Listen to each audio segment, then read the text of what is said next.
하나님의 말씀 출애굽기 1장 15절에서 21절 말씀입니다. 하나님께서 말씀하십니다. 하나님의 말씀을 들으십시오. 애굽 왕이 히브리 산파 시브라라는 사람과 부하라는 사람에게 말하여 이르되 너희는 히브리 여인을 위하여 해산을 도울 때에 그 자리를 살펴서 아들이거든 그를 죽이고 딸이거든 살펴두라. 그러나 산파들이 하나님을 두려워하여 애굽 왕의 명령을 어기고 남자 아기들을 살린지라. 애굽 왕이 산파를 불러 그들에게 이르되 너희가 어찌하여 이같이 남자 아기들을 살렸느냐.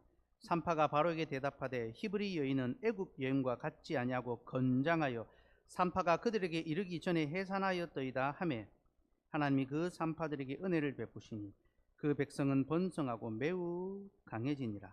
그 산파들은 하나님을 경외하였으므로 하나님이 그들의 집안을 흥왕하게 하신지라. 아멘. 하나님, 오늘도 우리에게 하나님의 말씀을 들려주셔서 감사합니다. 주께서 들려주셨으니 이제 주께서 풀어주시기를 소망하며 우리의 귀에 들려지는 하나님의 그 말씀이 우리의 삶과 우리의 심령을 해석하며 또한 소성케 하여 주옵소서. 예수 이름으로 기도드리옵나이다. 아멘. 출애굽기는 두 나라 사이에 있는 거대한 전쟁에 관한 이야기를 우리에게 보여주는 책입니다. 두 나라 사이에 벌어지는 전쟁에 관한 책이 출애굽기입니다.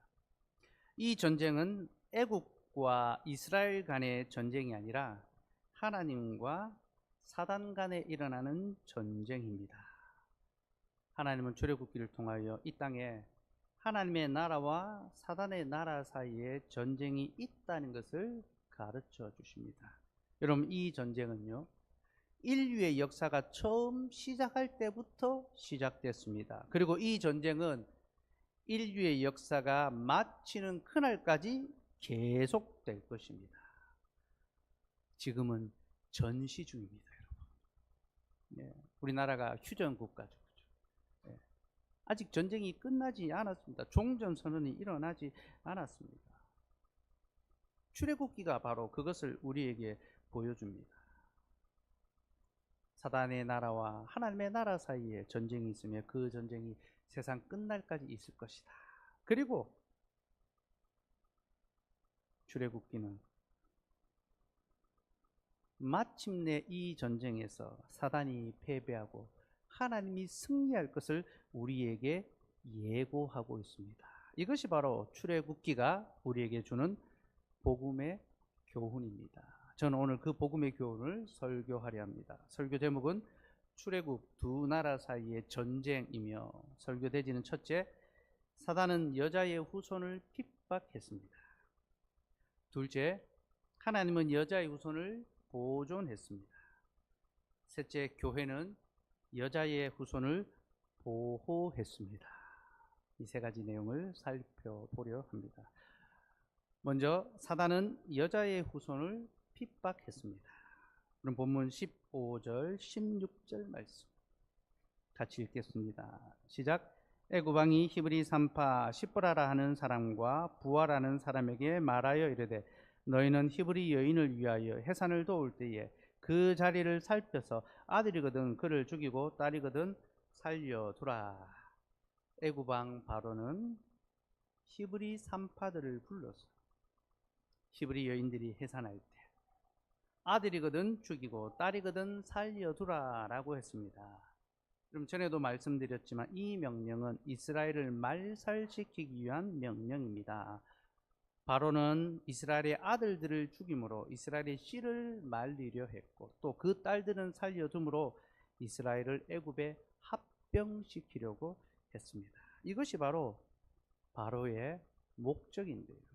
우리는 이 바로의 명령의 배후에 사단이 도사리고 있다는 것을 알아야 합니다. 여러분, 지금 이 바로의 명령은요, 하나님의 교회를 핍박하고 멸절시키기 위한 사단의 공격입니다. 사단은 교회를 향하여 적개심을 가지고 있습니다. 사단의 가장 강력한 주적, 첫 번째 대적이 바로 교회입니다. 그리고 그는 교회를 무너뜨리려고 합니다. 이것이 사단의 모든 계략의 목적입니다. 이러한 사단의 적개심, 곧 교회를 향한 적개심은요, 태초의 동산에서부터 시작되었습니다. 창세기 3장 15절 말씀 같이 읽읍시다. 시작. 내가 너로 여자와 원수가 되게 하고 내 후손도 여자의 후손과 원수가 되게 하리니 여자의 후손은 내 머리를 상하게 할 것이요 너는 그의 발꿈치를 상하게 할 것이니라 하시고, 인간이 범죄한 후에 하나님은 뱀에게 저주를 선언하셨습니다. 뱀이 첫 번째 벌을 받았습니다. 근데 그 저주의 내용이 무엇입니까? 뱀과 여자가 원수가 되는 것, 곧 적개심이 그 속에 있고, 뱀의 후손과 여자의 후손도 원수가 되는 것입니다. 하나님은 뱀과 여자, 곧 사단과 하나님의 백성 사이에 적개심, 원수됨을 허락하셨습니다. 그래서 사단이 끊임없이 교회를 공격하고 핍박하는 겁니다. 그러면서 하나님께서는 여자의 후손이 뱀의 머리를 상하게 하며 뱀은 그의 발꿈치를 상하게 할 것이다. 뱀의 후손은 여자의 후손의 발꿈치를 상하게 하죠. 그 여자의 후손은 뱀의 머리, 그 머리를 깨뜨릴 것이다 약속하셨습니다. 그럼 이 약속은요, 사단의 최후에 관한 약속입니다. 사단은 여자와 대적하며 교회를 핍박하고 전쟁을 치를 것이지만 결국 최후의 승리는 사단이 아니라 여자의 후손, 곧 교회에 있습니다. 하나님은 바로 태초의 동산에서 이 복음의 약속을 명령하셨고 곧 사단의 심판을 약속하셨으며 역사 속에서 그 약속을 하나씩 하나씩 실행해 가십니다. 곧 사단을 심판하시고 최후 승리를 선언하시는 구속 역사를 이끌어가고 계시는 거죠. 이것이 성경과 하나님의 구원 역사가 우리에게 보여주는 내용입니다. 근데 여러분, 이러한 저주, 이러한 심판의 약속을 받은 사단도 그냥 가만히 앉아서 당하고 있지만은 않습니다. 그는 하나님의 말씀에 즉각적으로 반발하고 또 대적했습니다. 그래서 여자의 후손이 오는 것을 방해하고 가로막는 일에 자신의 모든 힘을 다 쏟아붓습니다. 여러분, 왜 사단이 여자의 후손이 오는 것을 방해하고 가로막을까요? 여자의 후손이 오면 자신이 어떻게 됩니까? 그 머리가 깨어지고 모든 권세를 잃고 자신이 끝장날 것을 알기 때문이죠. 사단은 바로 이것 때문에 끊임없이 여자의 후손 오는 것을 가로막고 방해하고 대적합니다. 이것이 성경 전체 역사에서 펼쳐지고 있는 사단의 계략입니다. 우리는 그 첫 번째 사건을 가인과 아벨의 이야기를 통하여 보게 됩니다. 창세기 4장 8절 말씀 같이 읽읍시다. 시작. 가인이 그의 아우 아벨에게 말하고 그들이 들에 있을 때에 가인이 그의 아우 아벨을 쳐 죽이니라. 가인이 아벨을 쳐 죽인 사건이 일어나죠. 이 사건은 그저 형제간의 시기와 질투와 다툼의 이야기가 아닙니다, 여러분. 사사로운 이야기가 아닙니다. 이것은 두 나라 간에 전쟁이 있다는 것을 보여줍니다. 가인은 뱀의 후손이었습니다. 그 뱀의 후손인 가인이 여자의 후손인 하나님의 약속의 자녀인 아벨을 어떻게 합니까? 쳐 죽였습니다. 살인했습니다. 우리말 성경에는요, 그냥 쳐 죽였다라고 하는데요, 원어적 의미에는요, 머리를 쳐서 죽였다라는 의미가 있습니다. 가인이 아벨을 들로 데리고 나가서 돌로 자기 동생의 머리를 쳐서 죽였습니다.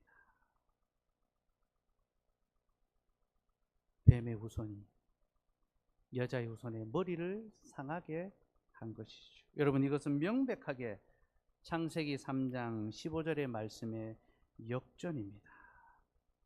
하나님은 여자의 후손이 뱀의 머리를 깨트릴 것이고 뱀은 여자의 후손의 발꿈치를 상하게 할 것이다 라고 말씀하셨습니다. 그런데 사단이 그 말씀을 어떻게 합니까? 뒤집어 버렸습니다.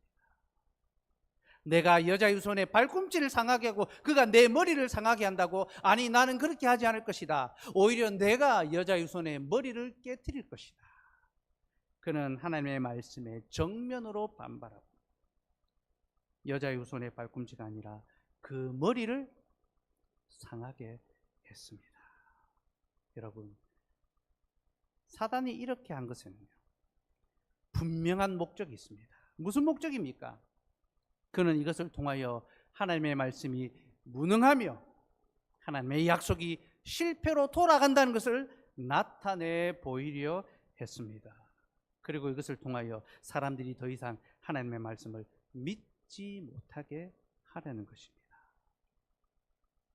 이것이 사단의 계략입니다. 그래서 여러분, 그가 죽인 것은요, 사실 아벨이 아니라 하나님의 말씀입니다. 그는 하나님의 말씀을 죽였으며 이 행위를 통하여 사람들에게 보라, 하나님의 말씀은 아무 믿을 만한 가치가 없다, 아무 능력이 없다, 그 약속이 이루어지는지 보라, 이루어지지 않는다. 그는 하나님의 말씀의 무능함을 드러냈습니다.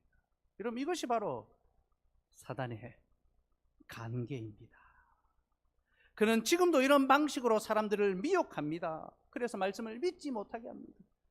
과학의 시대, 철학의 시대, 사상의 시대, 이 현대 사회에서 아니, 이 말씀을 믿는 것처럼 어리석고 미련한 것이 어디 있느냐? 성경이 과학적으로 증명이 되느냐? 이성적으로 생각해 보라고 그렇게 요구합니다. 사랑하는 여러분, 사단은 언제나 말씀을 죽이고 그 말씀에 대한 믿음을 우리에게서 흔들리게 만듭니다. 이것이 바로 사단의 계략이라는 것을 기억하십시오. 여러분, 우리의 믿음이 어디서 옵니까? 경험과 체험이 아닙니다. 믿음은 들음에서 나고 들음은 그리스도의 말씀으로 말미암습니다. 오늘날 교회의 말씀의 강단이 점점 약해지고 있습니다. 왜 그렇습니까? 사람들이 말씀 듣는 것을 즐겨하지 않기 때문입니다. 보는 것 좋아하고 즐기는 것 좋아합니다. 그러다 보니까 예배의 자리에 말씀보다도 다른 것들이 온통 가득합니다. 말씀의 시간은 점점 줄어만 갑니다. 여러분, 사단은 지금도 하나님의 말씀을 죽이는 그 일을 하고 있습니다. 근데 여러분, 정말로 하나님의 말씀이 죽었습니까? 정말로 하나님의 말씀에 아무 능력이 없습니까? 그렇지 않습니다, 여러분. 하나님의 말씀은 살았고 지금도 좌우에 날성검처럼 활력이 있습니다. 우리의 영과 혼과 심령과 골수를 찔러 쪼개는 생명이 있습니다. 그래서 하나님께서 아벨이 죽고 난 다음에 아담과 하와에게 셋을 주셨습니다. 이 셋이 무엇을 의미합니까? 하나님의 약속, 곧 여자의 후손이 끊어지지 않고 계속 이어질 수 있도록 은혜를 베풀어 주신 거죠. 여러분, 이것은 부활의 약속입니다. 곧 사단이 하나님의 말씀을 죽였지만 하나님께서는 그 말씀을 다시 부활시켜 주심으로 자신의 말씀이 여전히 살아있다는 그 말씀이 사단의 계략을 박살내고 무찌른다는 것을 보여주신 것입니다. 여러분, 이것이 바로 첫 번째 시대, 에덴의 동산과 가인과 아벨의 시대에 일어났던 하나님의 역사입니다. 그리고 창세기 안에는요, 끊임없이 뱀의 후손이 여자의 후손을 공격하는 내용이 나옵니다. 그래서 약속의 자녀 이삭이 태어났을 때에 언약의 외인 이스마엘이 이삭을 괴롭혔습니다. 희롱했습니다. 우리말 성경에는 놀렸다라고 나오는데 이거 단순한 놀리는 것이 아닙니다. 죽음에 이르도록 괴롭히고 핍박했다는 것입니다. 에서와 야곱이 태어났을 때 하나님의 약속의 자녀 야곱을 에서가 어떻게 합니까? 죽이려고 합니다. 여자의 후손인 요셉이 태어났을 때 그의 형제들이 그를 죽이려 하고 팔아버렸습니다. 여러분, 창세기는요, 뱀의 후손이 여자의 후손을 끊임없이 공격하고 위협하는 그 내용, 그리고 하나님께서 그 위협 가운데도 여자의 후손을 지키고 보호하시는 그 내용이 나오고 있습니다. 그리고 출애굽기에 들어가서 이제 바로가 노골적으로 이스라엘 백성들이 아들을 낳거든 죽이라, 여자의 후손을 씨를 말리려는 것이 바로 바로에게 거대한 하나의 민족이 되니까 이제는 하나를 죽이는 것이 아니라 민족을 말 사람으로 말미암아 여자의 후손이 오지 못하게 하려는 것, 이것이 바로 사단의 계계요. 여러분, 이것이 성경 전체 역사가 보여주는 내용입니다. 그리고 하나님께서는 그 사단의 계계에도 불구하고 반드시 자신의 백성을 보호하고 보존하고 여자의 후손을 통하여 그에게 최후 심판을 선언하신다. 이것이 성경 전체에 면면이 도도하게 장구하게 흘러가는 하나님의 구속 역사의 물결입니다. 성경이 그걸 우리에게 보여주고 있습니다. 요한계시록 12장 1절에서 5절 한번 볼까요? 요한계시록 12장 1절에서 5절.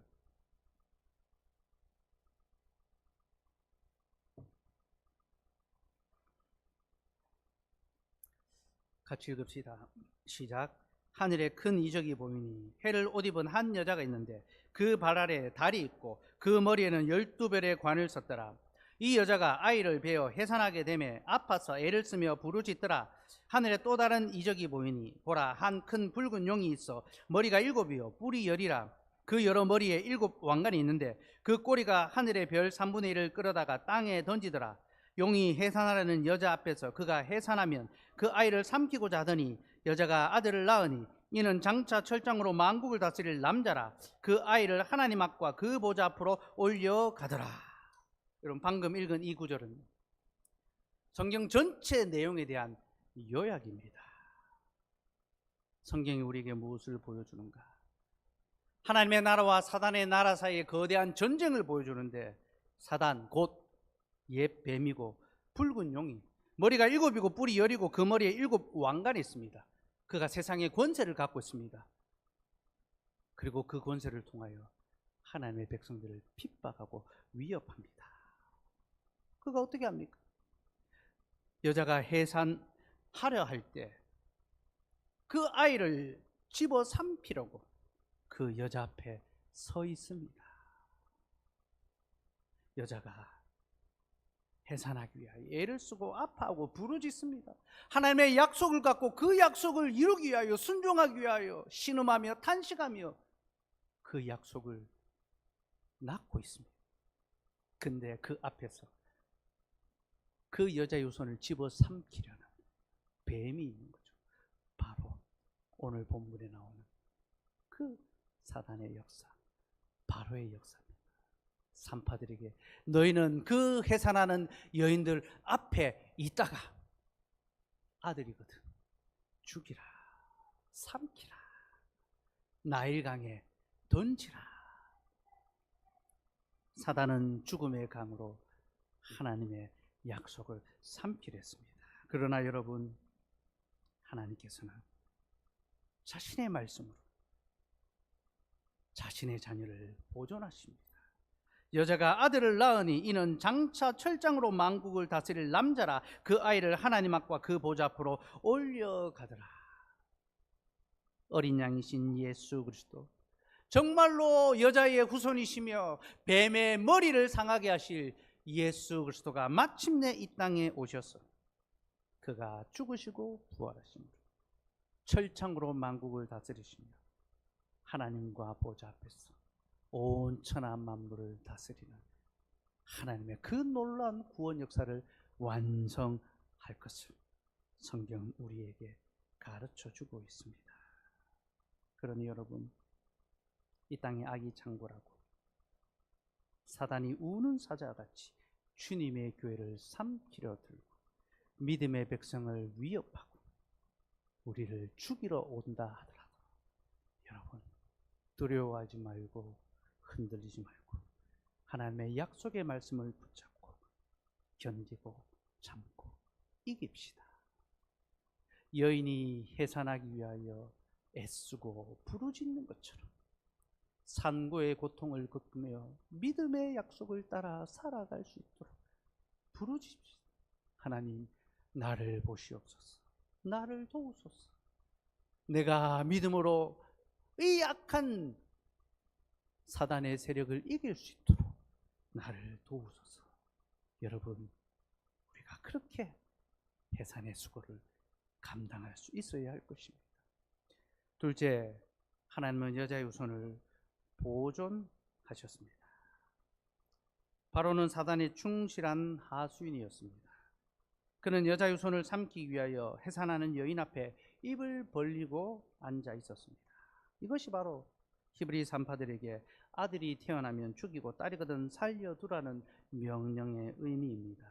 그러나 여러분, 하나님께서는 이 히브리 산파들에게 두려움을 주셨으며 그들로 말미암아 바로의 말이 아니라 하나님의 말씀을 듣게 하셨습니다. 17절 말씀, 다시 본문으로 돌아와서 17절 말씀 같이 읽읍시다. 시작. 그러나 산파들이 하나님을 두려워하여 애굽 왕의 명령을 어기고 남자 아기들을 살린지라. 히브리 산파들은 하나님을 두려워했습니다. 여기서 두려워한다라는 것은요, 하나님을 경외하며 떨며 그를 섬기는 것을 가리킵니다. 여러분, 하나님께서는 히브리 산파들에게 하나님을 두려워하는 마음을 주셨습니다. 그래서 그들이 바로를 두려워하는 것보다 하나님을 더욱 두려워하고 바로의 말을 듣는 것이 아니라 하나님의 말씀을 듣고 순종했습니다. 그리고 우리 하나님께서는 바로 이 방법을 통하여 바로의 계획이 실패로 돌아가게 만들었습니다. 여러분, 바로는 땅에서 가장 높은 자입니다. 그리고 그의 곁에는 땅에서 가장 지혜로운 자들이 가득합니다. 많은 책사들이, 술사들이 그의 곁에 있었습니다.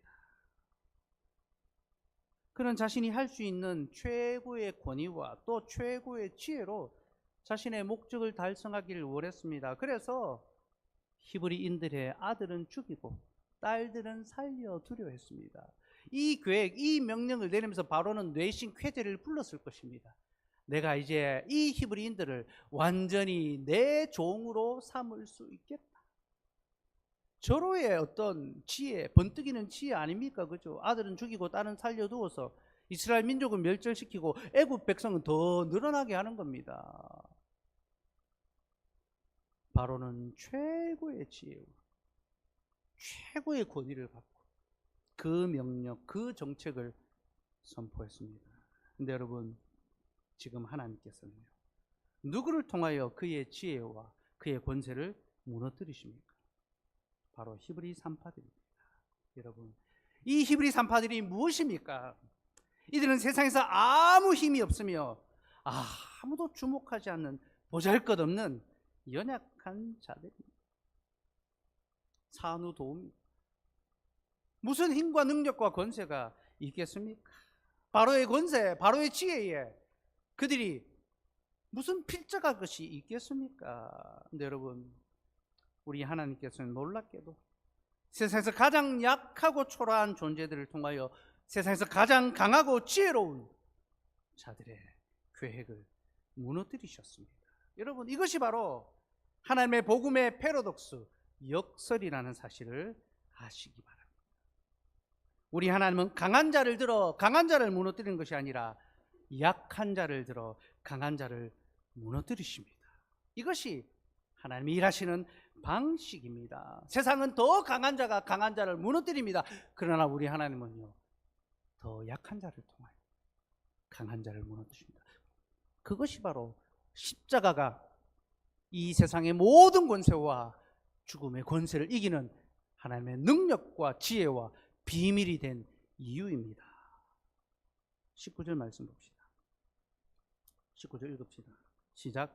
산파가 바로에게 대답하되 히브리 여인은 애굽 여인과 같지 아니하고 건장하여 산파가 그들에게 이르기 전에 해산하였더이다 하매. 바로가 산파들을 불렀습니다. 너희가 어찌하여 내 말을 듣지 않고 아들들을 살려주었느냐? 산파들이 얼마나 두려웠겠습니까? 그래서 궁색한 변명을 했습니다.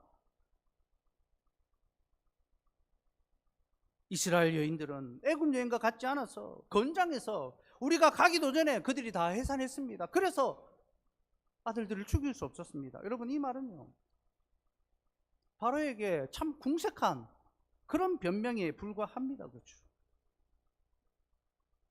그러나 하나님은 이 궁색한 변명을 통하여 그들을 위기에서 모면하게 하셨습니다. 그리고 여러분, 여기서 건장하다라고 할 때요, 이 건장하다라는 말은 들짐승, 야생 짐승이라는 그 말의 어원에서 나왔습니다. 곧 히브리 여인들이 건장하다라는 것이 무엇을 의미합니까? 왕이시여 보시옵소서. 그들은 애굽 사람들처럼 존귀하고 고상한 자들이 아닙니다. 그들은 들짐승 같고 가축 같고 야생 짐승들과 같아서 도와주는 자 없이도 출산하는 자들입니다. 여러분, 이것은요, 자기 비하입니다. 자신들은 세상에서 아무 보잘것없는 짐승 같은 자들입니다. 왕이시여, 이 짐승 같은 자들, 이 미약한 자들 뭐 그렇게 신경 쓰십니까? 우리는 힘없는 자들입니다. 그런 고백과 같습니다. 여러분, 우리 주님이 말 구유에 누이셨다는 것, 짐승의 구유에 누이셨다는 것, 참 복음의 역설 아닙니까? 가장 존귀하신 주님이 짐승의 취급을 받으셨습니다. 그렇죠? 히브리 산파들은 자신들이 짐승 같은 자리 스스로 낮추었습니다. 사랑하는 여러분, 우리는 세상 가운데 비천하고 낮은 자들, 복음을 가지고 살아간다는 것은 세상에서 얕잡아 보이고 조롱받고 무식해 보이고 어리석어 보이는 자로 불리기를 기꺼이 감당하는 것입니다. 세상은 복음으로 살아가는 자들을 그렇게 조롱하고 멸시합니다. 근데 우리 마음속에는요, 자꾸만 억울한 마음이 듭니다. 더 강해지고 싶고, 그래서 어떤 좋은 직장을 갖고 싶고, 더 좋은 스펙을 갖고 싶고, 더 좋은 학교 가고 싶고, 마치 그것이 하나님의 영광을 드러내는 것처럼 착각하며 살아갑니다. 여러분, 그것은요, 하나님의 방식이 아니라 세상의 방식입니다. 우리 하나님께서는 더 높은 자리, 더 성공하는 자리, 더 큰 집에 사는 것이 자신의 영광을 드러내는 것이 아니라고 말씀하십니다.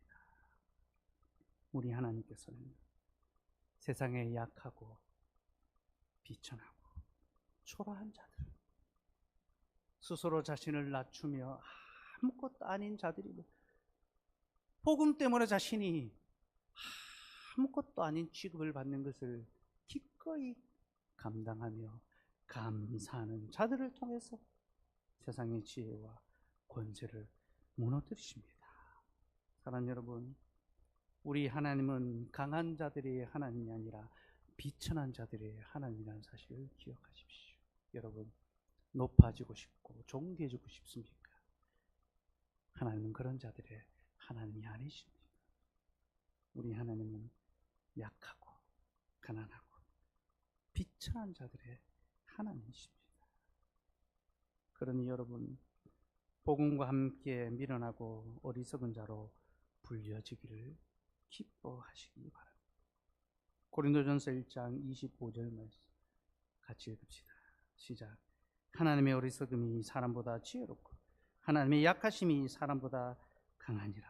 여러분, 하나님의 어리석음이 사람보다 지혜로우며 하나님의 약하심이 사람보다 강하다는 것을 믿으시기 바랍니다. 이것은 하나님의 말씀입니다. 그러므로 여러분, 더 강해지기 위하여 애쓰고 수고하지 말고 더 약해지기 위하여 애쓰고 수고하며 섬기십시오. 높임 받으려고 일하지 마시고 낮아지기 위하여 일하시기 바랍니다. 이것이 하나님의 복음의 지혜며 능력입니다. 우리는 약함과 착함과 어리석음으로 살아가는 자들입니다. 사랑하는 여러분, 이 복음의 지혜를 기억하시고 하나님의 복음으로 이 세상의 강함과 지혜를 이길 수 있기를 소망합니다. 하나님은 그렇게 살아가는 자들의 교회를 보존해 주십니다. 셋째, 교회는 여자의 후손을 보호했습니다. 히브리 산파들은 언약의 자녀가 계속 태어나며 이로써 교회가 보존될 수 있게 했습니다. 그럼 여기서 우리는요, 이 산파들을 통하여 하나님이 교회적인 사역을 감당하고 있다는 것을 보아야 합니다. 언약의 자녀를 낳고 보호하는 것은 교회에 주어진 직무입니다. 교회가 무엇을 해야 됩니까? 교회는요, 하나님의 말씀으로 하나님의 자녀를 낳고 그 자녀를 지키고 보호하는 것이 교회의 책무입니다. 하나님은 히브리 산파들을 통하여 바로 그러한 교회의 책임을 우리에게 보여주시고 또한 교회가 어떻게 해야 그 언약의 책임을 감당할 수 있는지, 언약의 자녀를 지킬 수 있는지를 우리에게 가르쳐 주고 있습니다. 여러분, 우리가 언약의 자녀를 지키고 보호할 수 있는 원동력이 무엇입니까? 바로 말씀에 대한 믿음이죠. 히브리 산파들은 바로의 말보다 하나님의 말씀을 더욱 신뢰하고 믿었습니다. 여러분, 교회는요, 세상의 교훈과 방식이 아니라 하나님의 말씀과 지혜를 신뢰해야 합니다. 그래서 세상의 방식, 회사가 기업을 경영하듯이, 사업체가 고객을 홍보하고 모집하듯이 하나님의 성도를 늘리지 않습니다. 오직 하나님의 말씀을 바르게 잘 증거하고 가르침을 통하여 주님의 자녀를 낳고 기르는 것, 그것이 교회의 직무입니다. 교회는 바로 그 믿음, 더 빨리 성장하고 더 많이 늘어날 수 있는 방법이 아니라 하나님이 교회에 주신 방법이 무엇인지를 믿고 복음의 교훈에 붙들려 있어야 합니다. 그런데 여러분, 이러한 믿음을 갖기 위해서 우리에게 필요한 것이 있습니다. 바로 용기입니다. 용기. 바로는 세상의 권세를 가졌습니다. 그래서 우리가 그의 말을 듣지 않을 때 우리는 이로 인하여 많은 손해와 어려움을 겪을 수 있습니다. 여러분, 우리가 세상의 방식을 따르지 아니하고 믿음의 방식대로 살아가면요, 우리는 이로 말미암아 복이 아니라 화를 당할 수 있습니다. 사단은 우리에게 경제적인 손실을 주고 사회적인 관계에 단절이 일어나게 되고 승진에 있어서 불이익을 당하게 하며 때로는 실직의 아픔을 겪게 하고 이로 말미암아 생계의 위협을 겪게 되기도 합니다. 여러분, 우리가 믿음을 가질 때 세상이 결코 우리에게 좋은 것을 주지 않는다는 것을 기억하십시오. 우리가 세상으로부터 좋은 것을 받지 못할 때 이는 우리가 믿음으로 살아가고 있다는 또 다른 반증입니다. 그래서 여러분, 믿음에는 용기가 필요합니다. 내가 이 믿음으로 인하여 세상에서 어떠한 손해와 어려움을 겪게 된다 하더라도 나는 하나님의 말씀을 따라 살아가겠노라. 그러한 용기가 필요합니다. 그러니 여러분, 우리 그저 하나님의 말씀을 믿기만 하는 것이 아니라 용기 있게 믿을 수 있도록 합시다. 용기. 겁내지 말고 용기를 가집시다. 우리는 매일 상충되는 두 명령 사이에서 살아갑니다. 한편에서는 세상이 우리에게 이렇게 하고 저렇게 하라고 명령합니다. 또 다른 한편에서는 하나님이 우리에게 말씀으로 말미암아 명령합니다. 이 두 명령은 대립되고 상충됩니다. 그래서 우리는 한 명령을 따르기 위해 다른 한 명령을 거부해야 합니다. 거부권 행사해야 하는 겁니다. 이것이 바로 이 땅을 살아가는 신자의 삶입니다. 그러니 여러분, 어느 편을 택할 것인지 결정하십시오. 그리고 그 결정이 부디 사람의 말을 듣는 것을 좋게 여기는 것이 아니라 하나님의 말씀을 듣는 것을 좋게 여기는 그 선택이기를 소망합니다. 우리는 그 길을 택해야 합니다. 왜 그렇습니까? 하나님의 나라는 바로 그런 자들을 통하여 번성하고 자라가기 때문입니다. 20절, 21절 말씀 읽읍시다. 시작. 하나님이 그 산파들에게 은혜를 베푸시니 그 백성은 번성하고 매우 강해지니라. 그 산파들은 하나님을 경외하였으므로 하나님이 그들의 집안을 흥왕하게 하신지라. 여러분, 이 말씀을요, 그저 어떤 해피엔딩, 하나님의 말씀을 순종했더니 하나님이 그들에게 복을 주셨구나, 이런 개인적인 해피엔딩, 동화적인 클로징으로 이해하시면 안 됩니다. 여러분, 이 말씀은요, 산파들이 복을 받아 그들의 집이 번성했다는 그런 의미가 아닙니다. 이 말씀은 우리에게 두 가지 약속을 보여줍니다. 복음의 약속을 따라 살아가는 자들에게 주어지는 두 가지 약속. 첫째는요, 교회의 번성입니다. 산파들이 하나님의 말씀을 지킴으로 하나님의 백성들이 태어나고 늘어나고 번성했죠. 그 백성은 번성하고 매우 강하여지니라. 곧 믿음의 성도들을 통하여 주님의 교회가 번성하고 더욱 강해져 가고 있는 하나님의 구속 역사를 보여줍니다. 둘째는 가정의 번성입니다. 하나님께서 그들의 집안을 흥왕하게 하셨다라고 하는데요, 이 말의 원어적 의미는 하나님이 그들의 가정을 세우셨다, 그런 의미가 있습니다.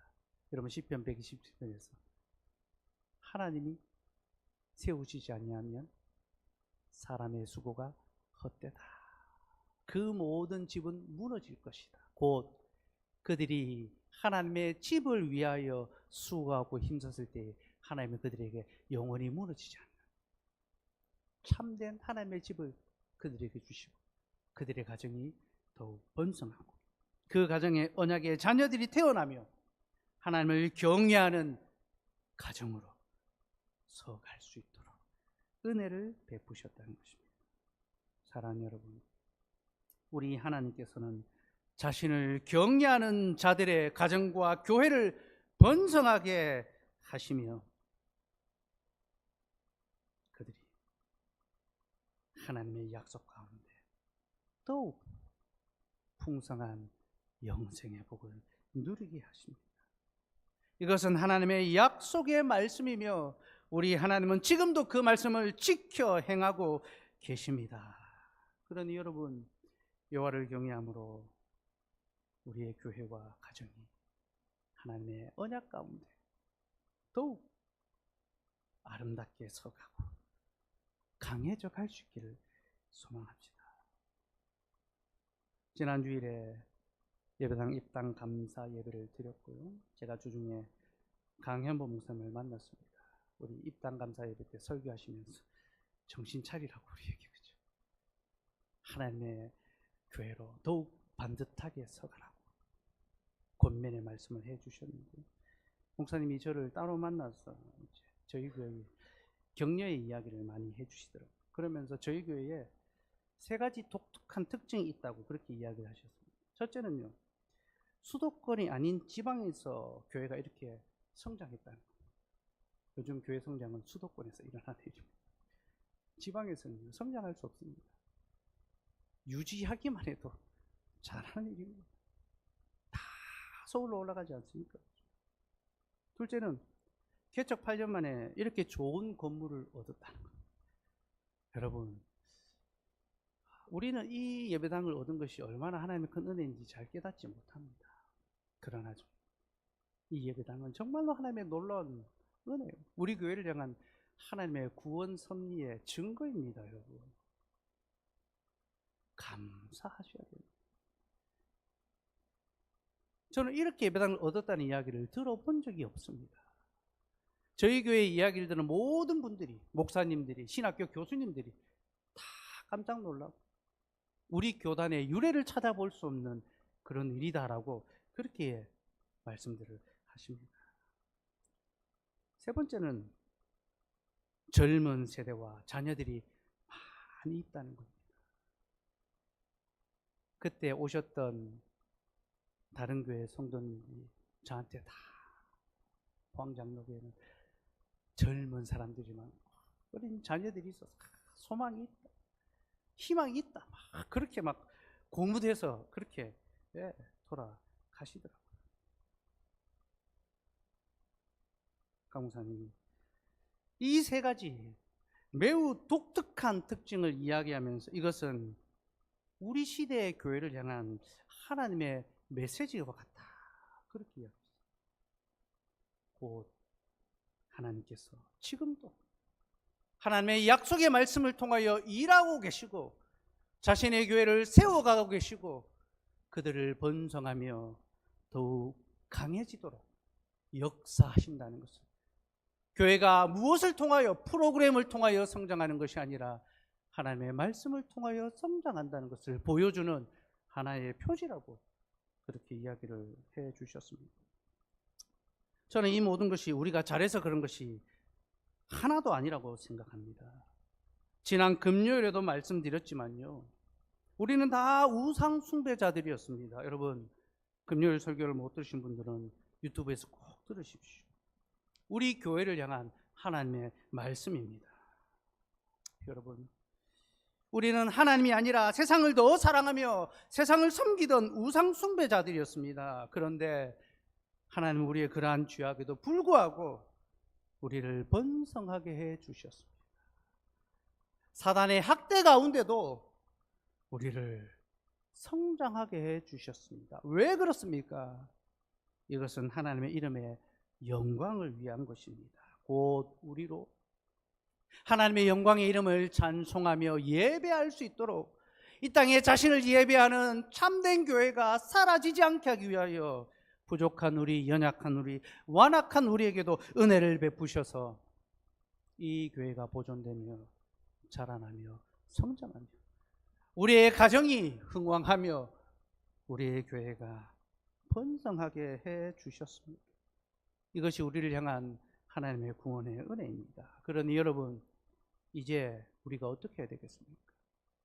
이제 우리가 진짜 히브리 3파가 되어야 합니다.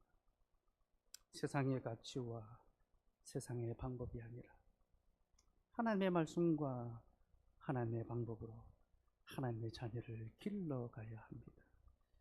우리는 그렇게 히브리 3파가 되어야 되고 그 직무를 감당해야 합니다. 사랑하는 여러분, 우리 교회가 좋은 3파가 되어서 더 많은 하나님의 언약의 자녀를 낳고 기를 수 있도록 소망합시다. 수고합시다. 분투합시다. 복음의 부끄러움을 기꺼이 담당하며 미련하고 어리석은 방식, 곧 약속의 말씀을 지켜 행하고 순종하는 방식으로 살아가고, 그렇게 이 세상과 타협하지 아니하고 하나님의 말씀의 교훈과 교리와 성례와 그 기도로 주님의 교회를 보호하고 우리에게 허락하신 언약의 자녀를 길러갈 수 있는 저희 교회가 될 수 있기를 간절히 소망합니다. 주님은 그렇게 여호와를 경외하는 자들의 교회와 가정을 흥왕케 하실 것입니다. 오늘 우리에게 그 복된 사명을 감당할 수 있도록 말씀을 들려주시고 성찬을 허락해 주셨습니다. 여러분, 이 성찬이 우리에게 보여주는 것이 무엇입니까? 하나님은 가장 어리석은 방법으로 가장 지혜로운 자들을 무너뜨리신다는 것입니다. 그리스도는 십자가 위에서 무능하게 죽으셨습니다. 비참하게 죽으셨습니다. 그는 짐승만도 못하게 죽임당하셨습니다. 그러나 하나님께서는 바로 그 십자가에 미련한 방법으로 사망의 권세, 사단의 머리를 깨뜨리시고 부활하시고 승리하셨습니다. 그리고 우리에게 이 상을 차려주시고 자신의 살을 찢어주시고 자신의 피를 부어주시고 받아 먹으라 말씀하십니다. 그리고 우리도 주님처럼 미련하고 어리석은 방법으로, 그러나 복음의 방법으로 사단의 권세를 이기도록 힘주시고 위로하십니다. 여러분, 사단은 예수님의 머리를 상하게 했지만 예수님은 부활하심으로 발꿈치, 사단은 그 발꿈치밖에 상하게 할 수밖에 없었고, 그리스도는 우리에게 영원한 승리의 복음을 주신다는, 약속을 주신다는 것, 그것을 기억하며 오늘도 이 은혜의 식탁에 함께 참여하도록